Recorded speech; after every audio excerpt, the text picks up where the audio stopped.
Então, é graças a essa pressão que não estamos lá ainda.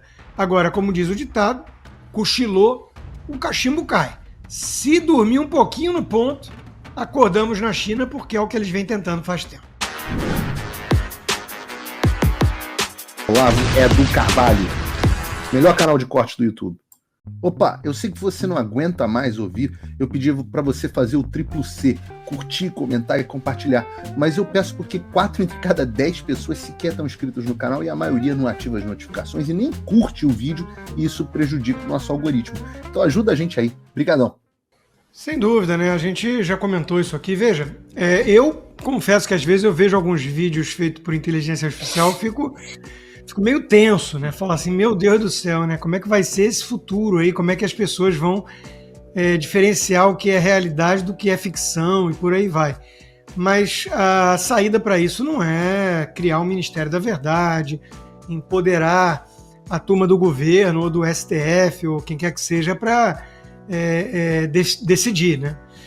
Outra coisa que a gente está percebendo é que a direita ela vem usando, via de regra, a inteligência artificial para fazer memes.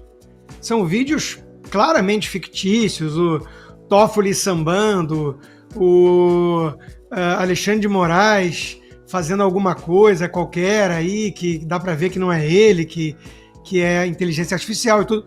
O PT, não sei se descobriu direito ainda ou não a inteligência artificial, mas o Rogério Corrêa deu uma palhinha, né? Postou uma foto grosseira, como se verdade fosse, dizendo que ela justifica, né, a prisão dessa turma bolsonarista e que a papudinha ia ficar pequena. Então, assim, e essa turma que está dizendo que tem que filtrar o que é deepfake, o fake news e o que não é, então é óbvio que eles vão tentar usar isso para censura. Eles estão obcecados com esse assunto faz tempo.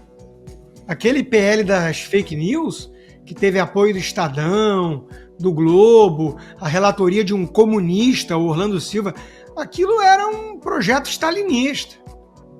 Projeto stalinista. Eles conseguiram aprovar a urgência, usando como pretexto o caso de a morte de criança, e disseram que quem não quisesse votar isso logo não ligava para as crianças.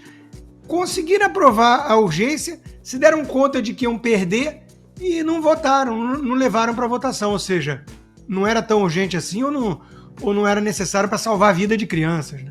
Então são uns tremendos caras de pau, né? Tudo que vem dessa esquerda, a gente sabe que o intuito é outro, né? O objetivo realmente é a concentração de poder nas mãos dessa própria turma esquerdista.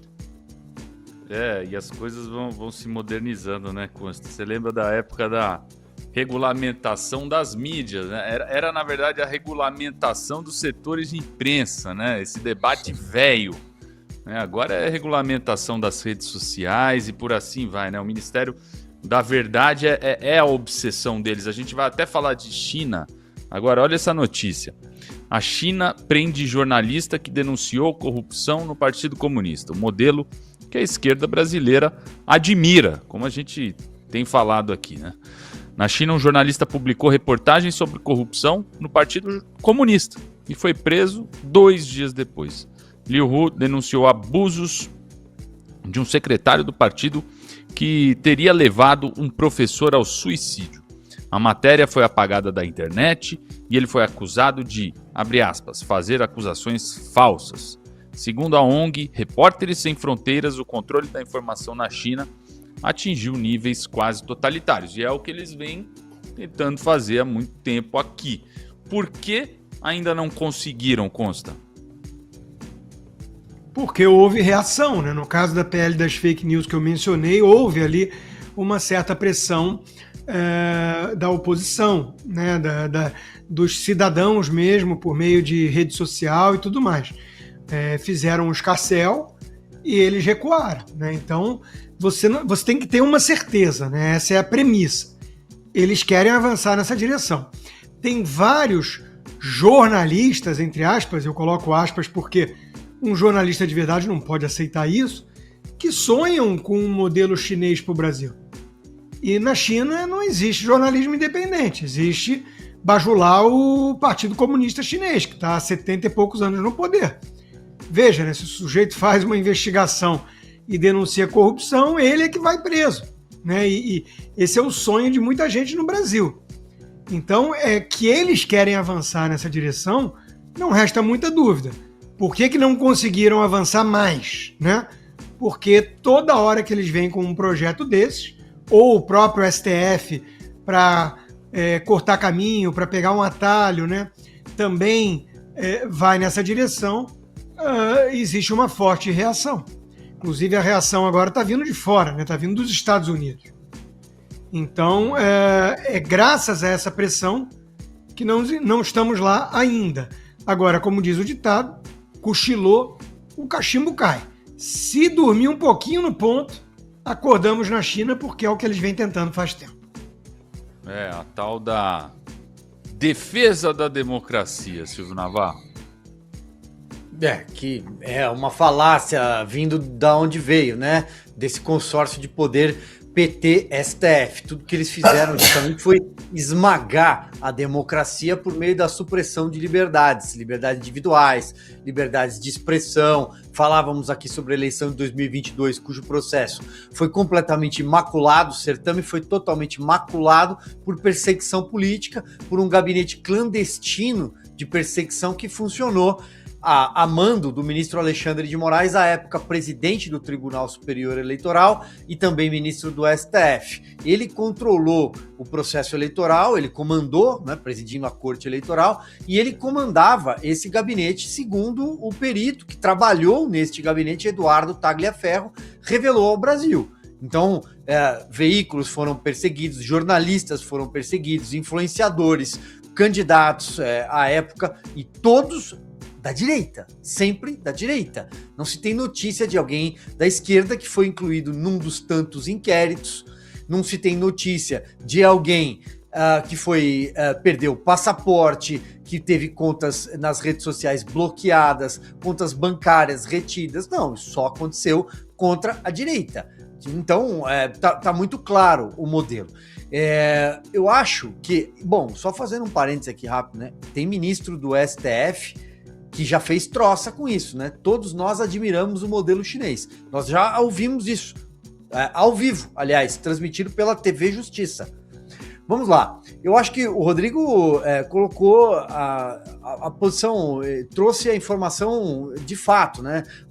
As coisas só não avançaram mais no Brasil no sentido de tutelar de vez, censurar de vez, porque há uma reação popular sempre que isso aparece. No caso, por exemplo, citado, é o PL 2630, e eles tentaram votar o PL 2630.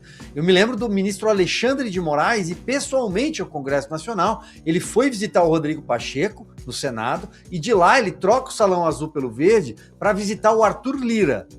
E daquela reunião do Arthur Lira, sai o telefonema do Arthur para o Palácio do Planalto, e o Arthur Lira avisa o Lula que, se insistisse na votação do PL, que poderia facilmente ser colocado a voto, já estava ali, né, o plenário já funcionava, o governo perderia, e o governo queria emplacar o 2630 de relatoria do Orlando Tapioca Silva, o ministro, que foi ministro do esporte, aliás, do PCdoB.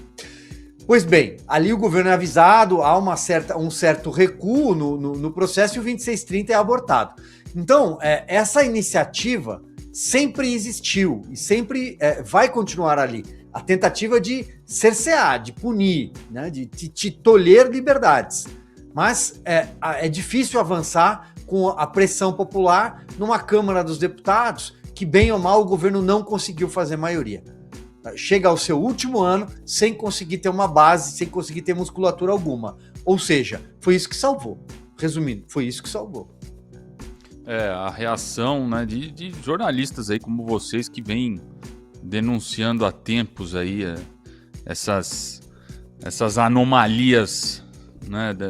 Eu lembro muito dos debates antigos, na época do jornalismo, muito bem, e já era esse papo, né? Democratizar os meios de comunicação, esse termo maravilhoso, né?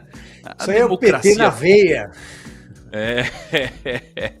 O Rony Gabriel. Conselho Federal, eu que sou mais antigo aqui da turma, Conselho Federal de Jornalismo, primeiro governo do Lula, depois, governo Dilma, o Franklin Martins deixou prontinho o projeto. É que ela não tinha base e andava mal das pernas, senão ela teria tentado também.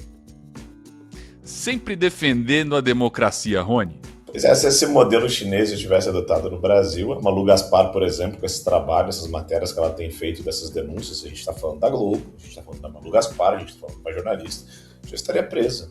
Essa é a grande realidade. Por quê? Porque a gente ouviu o ministro Supremo dizer que gosta do modelo chinês, e aí a pessoa que faz a denúncia é ser presa e as pessoas acharem normal esse tipo de censura.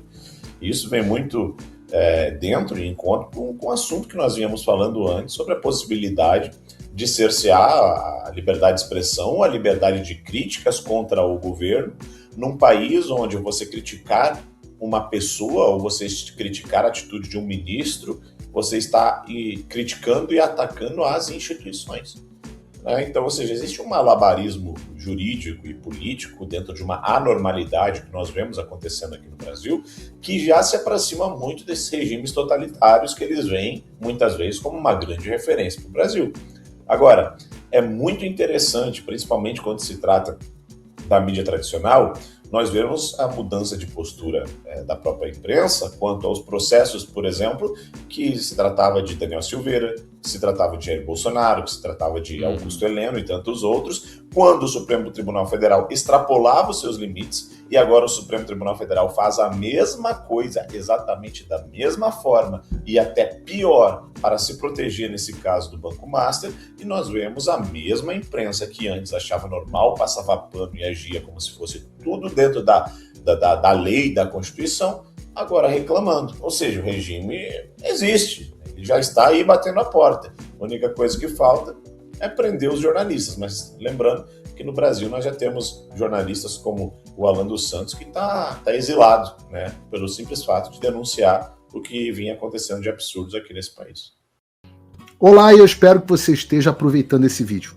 O canal Olavo do Carvalho foi criado por apoiadores do jornalismo independente, dedicados a garantir que a minha voz e a de outros não sejam silenciadas. E eles fazem um ótimo trabalho. Por isso, se inscreva no canal e curta o vídeo.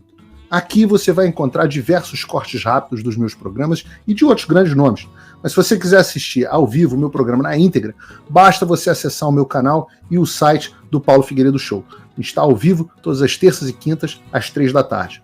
No meu site você também pode apoiar o meu trabalho. Todo o meu programa é financiado pelos assinantes e cada contribuição faz uma enorme diferença. Assinar é fácil e acessível. E eu ainda criei um cupom exclusivo de desconto para o Olavo do Carvalho, que oferece 20%.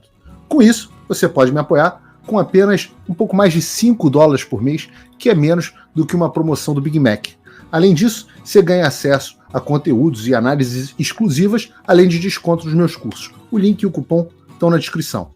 Agora, se você está numa condição de vida abençoada, talvez você possa dar uma contribuição mais significativa, tanto financeira quanto intelectual, se tornando meu patrono Gold. Com um compromisso de $50 por mês, você faz parte do nosso grupo de WhatsApp, participa das nossas reuniões mensais de Zoom, dos encontros presenciais e também tem acesso a mim direto por e-mail, que você pode utilizar para contribuir com as suas ideias. E você vai se juntar a um grupo de pessoas de elite preocupadas com o Brasil. Você imagina o impacto que você vai poder causar.